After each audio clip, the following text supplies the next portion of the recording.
when we die, um, do we actually get to go somewhere else? Will we see our loved ones again? These are, well, they're probably some of the biggest questions we all ask, right? Absolutely. Huge questions. Mm. And today, we're diving into some fascinating source material.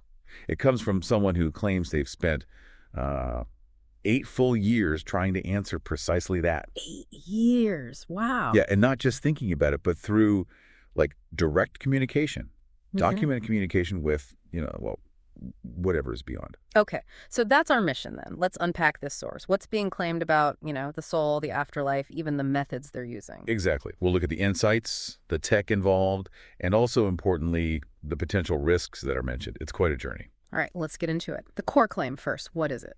Okay, so the big one, right off the bat. Mm, Our souls don't die. Death isn't the end.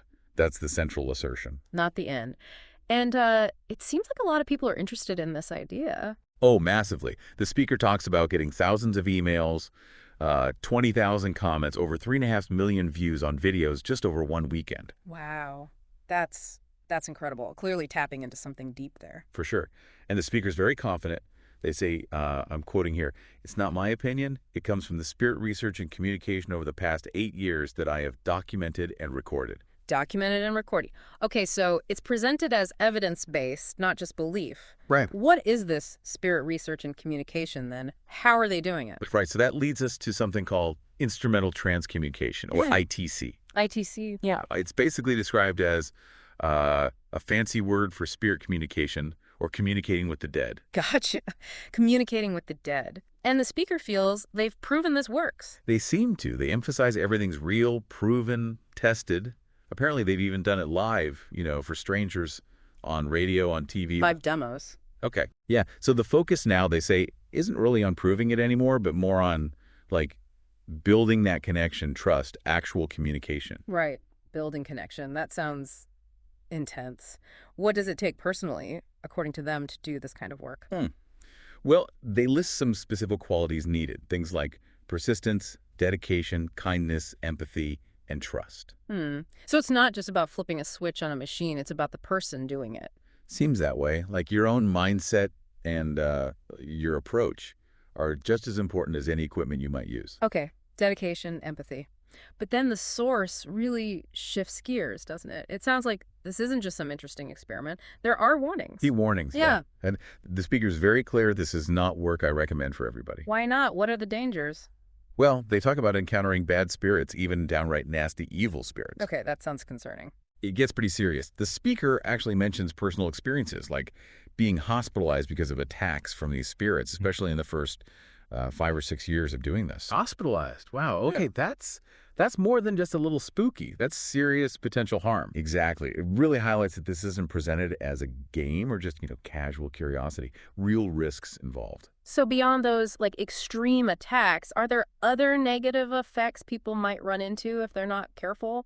Yeah, the source mentions things like psychological problems, actual physical issues, weird things like upper respiratory issues, even panic attacks. Panic attack.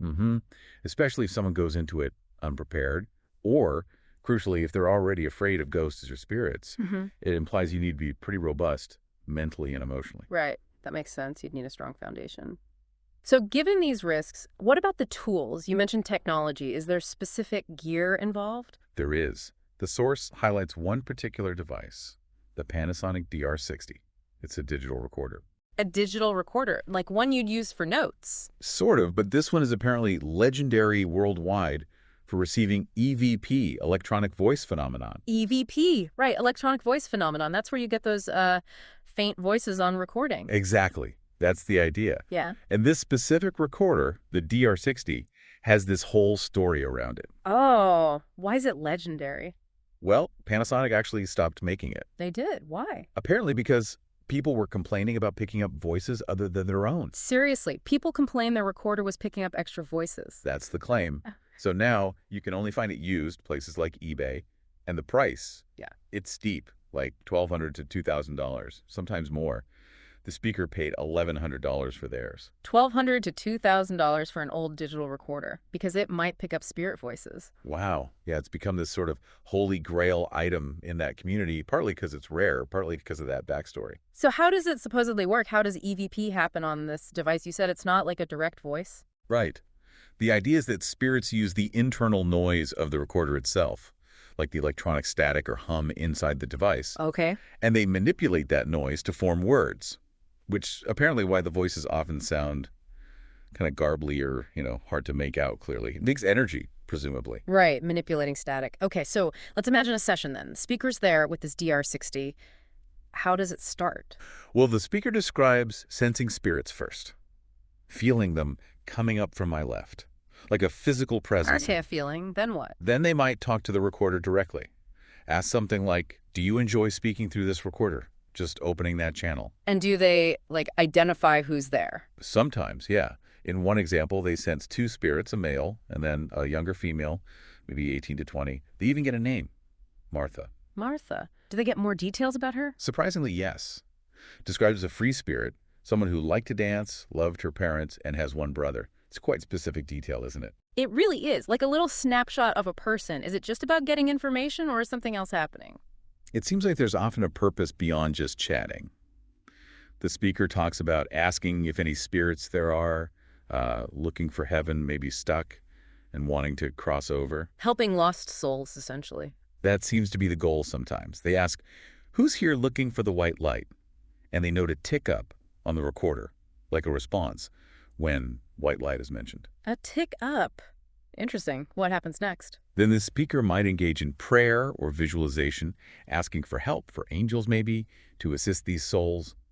And in the case of Martha, the speaker actually sees her in their mind's eye, presumably walking into this white ball of light. So, guiding her towards the light? Exactly. It sounds like an active intervention. Yeah. And they also mention asking directly, are you looking for help? Are you looking for light? And apparently getting a big, loud yes to the first question on the recorder. A loud yes, and that's taken as confirmation. Yeah, interpreted as confirmation of a lost soul needing help. So it paints this picture of the afterlife as potentially complex, with some needing assistance to move on. Okay, so putting it all together, 8 years of this, documented, recorded. What are the big takeaways? What do the spirits supposedly confirm? Well, according to the source, several key things. First, reuniting with loved ones. That's apparently confirmed by them. Yeah. Our past family members are on the other side, waiting to greet us. That's probably the biggest hope for many people, isn't it? Seeing family again. Absolutely. And it's not just human family. Oh. Pets, too. They have validated many times that our pets are on the other side. Specifically mentions dogs go to heaven. Dogs go to heaven. Okay, that's going to resonate with a lot of listeners. What about the structure of the afterlife itself? Is it just one place? Apparently not. The source says the spirits validate hell, heaven, and also a sort of purgatory type of place where we wait. Heaven, hell, and purgatory. Interesting, like traditional concepts almost. Mm-hmm. And linked to that, the idea of judgment. It seems we are judged when we pass, but crucially, we can be redeemed. Forgiveness is possible.